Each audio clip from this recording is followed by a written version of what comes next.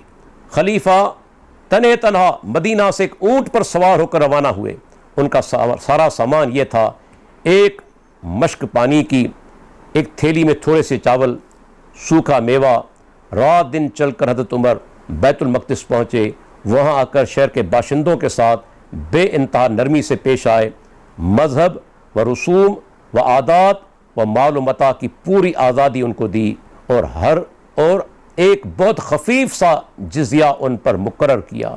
ये सफ़ा नंबर है 84। और इसी किताब के अंदर उन्होंने लिखा है कि मुसलमानों ने जब फ़तह किया मिस्र को, तो मिस्र के अंदर फ़तह करने के बाद वहाँ की पूरी तारीख़ को बदल डाला। वहाँ की ज़बान अरबी बन गई।